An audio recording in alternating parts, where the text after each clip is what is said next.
Et bonjour mes amis, j'espère que vous allez bien et que vous avez la santé et que vous avez la forme. Je suis heureux de vous retrouver dans cette nouvelle vidéo d'orpaillage et de prospection aurifère. Dans cette vidéo, je vais vous montrer comment on cherche de l'or comme faisaient nos anciens durant la ruée vers l'or, c'est-à-dire avec des vieilles poêles retapées. J'ai enlevé la queue de ces deux poêles. Donc chercher de l'or avec ce type de matériel à l'époque. D'ailleurs le mot pan veut dire poêle en anglais. Donc là il y a un substrat qui est très intéressant qui est posé sur un bedrock qui est plutôt plat, comme on peut voir ici. Donc c'est un substrat qui est composé d'une multitude de petites racines. Et donc je vais récolter les substrats qui a directement posé sur le bedrock. C'est un substrat qui est très collant, très glaiseux, très riche en argile, en glaise. Et il y a beaucoup de sable fin aussi dans ce substrat. Donc là, on va remplir deux pans et on va faire un petit test. On va voir ce que ça donne. Il faut bien s'appliquer à bien récolter les substrats qui a se poser sur le bedrock.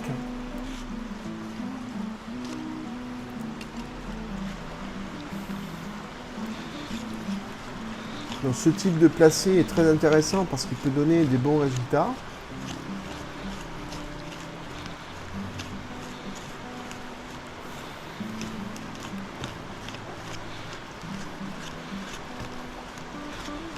Le substrat il est épais à peu près d'une vingtaine ou une trentaine de centimètres maximum. On voit bien qu'il est très collant.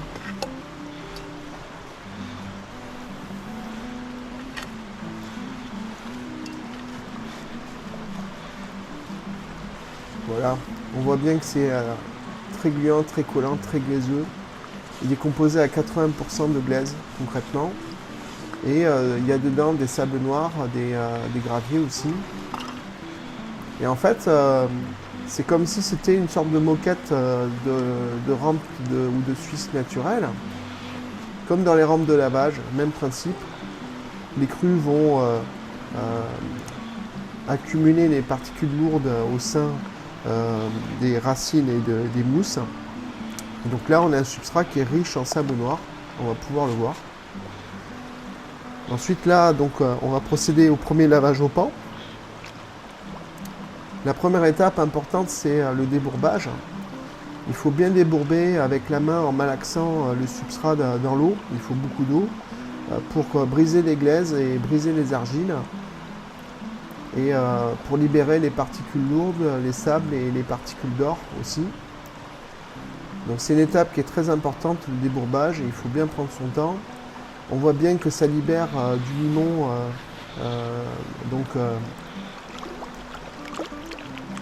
à l'extérieur du pan, il y a le limon qui s'en va. Et ensuite, il faut bien dégager les mousses, les racines, bien nettoyer tout ça. Et le but de la manœuvre, c'est d'obtenir uniquement les sables et les graviers.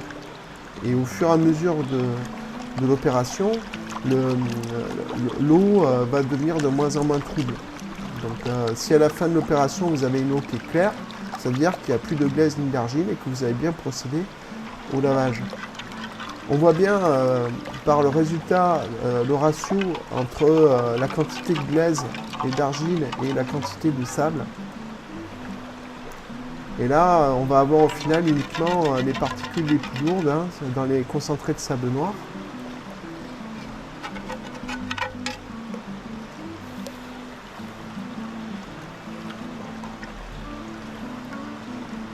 En inclinant le pan et en chassant, comme ça, on va enlever les dernières particules les plus légères. Donc là, on a fait le gros du travail. Ensuite, il va y avoir la deuxième étape. La troisième étape, pardon, après la classification, ça va être l'étape du tapotage. Donc là, on va discriminer les sables noirs des particules d'or. Donc de quoi est composé le sable noir? De quoi est composé le concentré?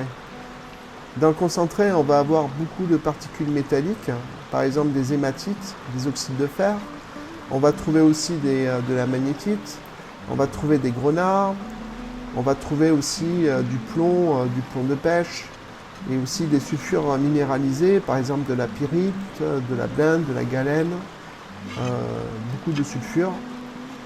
Ensuite, chaque rivière a son propre sable noir respectif, dont les composants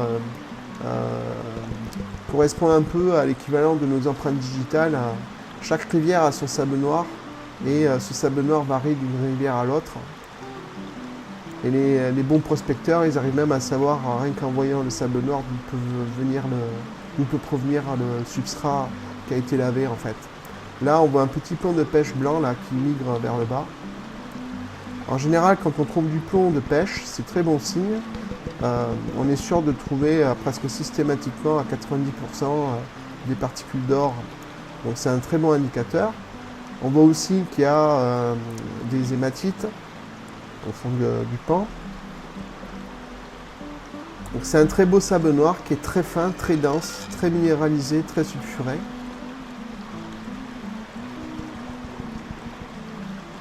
Et parfois, il est tellement fin et tellement dense ce sable noir que les paillettes peuvent être posées dessus en fait. Là, on voit un petit grain d'or là qui a été découvert, qui est vraiment en haut du pan.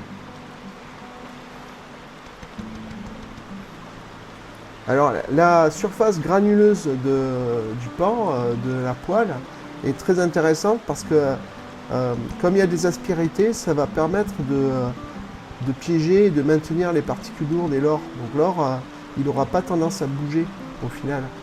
En tout cas, moi personnellement, j'ai pris beaucoup de plaisir à faire ce pan avec une poêle parce que la granulosité est très intéressante. Et ça vous permet aussi de chercher de l'or et de prospecter avec du matériel qui est vraiment basique et du matériel de récupération. Donc là, on voit que j'ai découvert deux beaux grains d'or, là, un premier et un deuxième, que j'aspire avec une pipette, une bouteille pipette. Et ensuite, je vais récolter l'ensemble des sables noirs, l'ensemble du concentré pour pouvoir les observer au microscope. Le fait d'observer les minéraux des concentrés de sable noir au microscope, ça me permet d'avoir beaucoup d'informations sur les roches qu'il y a en amont ou les roches qui sont traversées par le cours d'eau. Et c'est très intéressant. Là, on va procéder à un deuxième lavage au pan avec un deuxième échantillon. Donc, toujours pareil, débourbage en malaxant avec la main ou en tournant le pan. On brise bien les argiles, on brise bien les petites racines et les mousses pour libérer les substrats dans l'eau. On s'applique.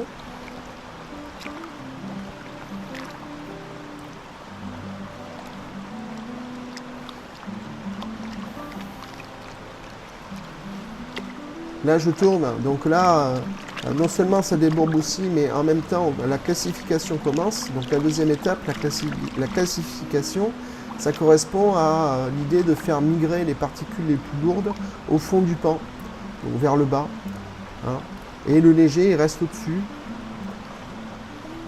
Donc là, il faut bien briser les racines et les mousses. C'est très important. Prendre son temps et s'appliquer.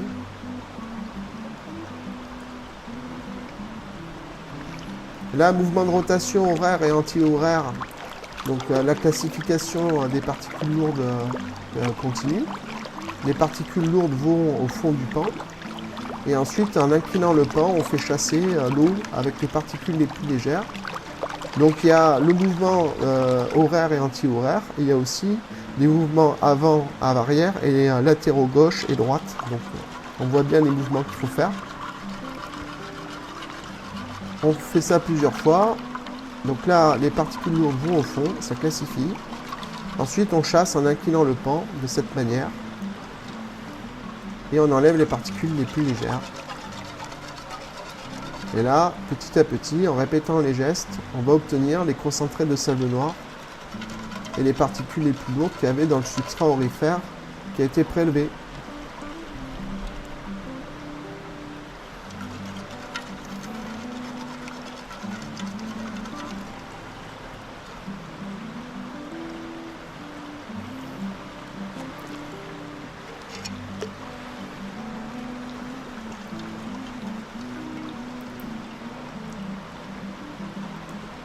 Donc voilà, là on a les sables noirs, les concentrés.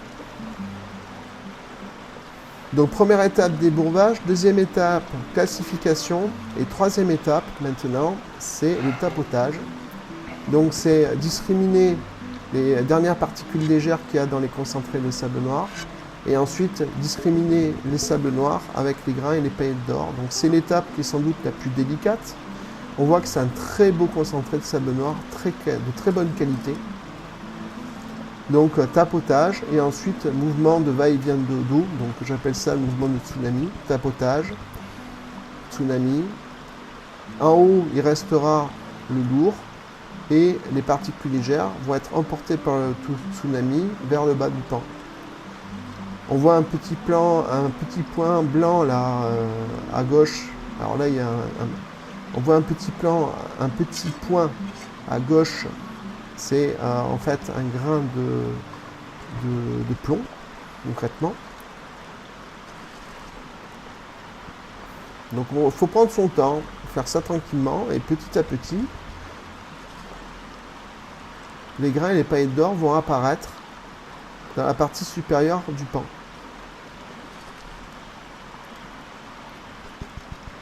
Là, vous voyez un premier grain déjà,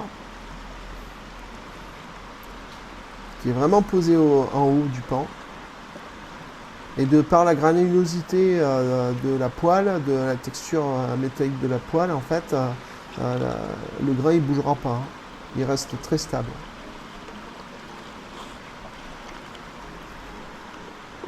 Donc c'est toujours très agréable de faire ce type de découverte.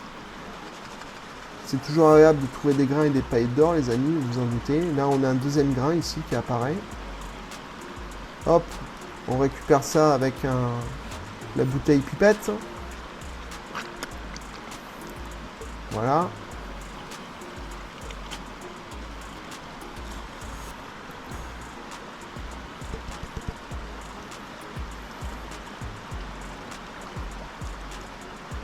Je récupère les concentrés de sable noir, comme je vous ai expliqué tout à l'heure, pour les observer au microscope. Donc là, la session de prospection est finie. Des belles trouvailles, très content, comme toujours. Donc vous voyez, sur ce type de placéorifère, on peut obtenir des très bons résultats. C'est toujours sympa à travailler. Voilà, donc des dépôts d'alluvions posés sur le bedrock. Et ensuite, on va regarder au microscope ce que ça donne. Donc ça, ce sont les grains et les paillettes d'or qui ont été découverts durant ces deux lavages au pan, dans les concentrés de sable noir. Voilà, donc on voit bien que c'est un grain, ce sont des beaux grains, hein, certains sont de dimension millimétrique. C'est de l'or qui est très boursouflé, très jaune, avec un titre de pureté qui est très important, proche de 99%. On voit aussi qu'il y a deux grains de couleur gris, gris-blanc, donc ça c'est de l'électrum, c'est-à-dire c'est un alliage naturel d'or et d'argent. Ça prouve qu'il y a des mines et du gisement sulfuré argentifère de la galène, en fait, du sulfure de plomb argentifère. Voilà les amis, bisous, à la prochaine.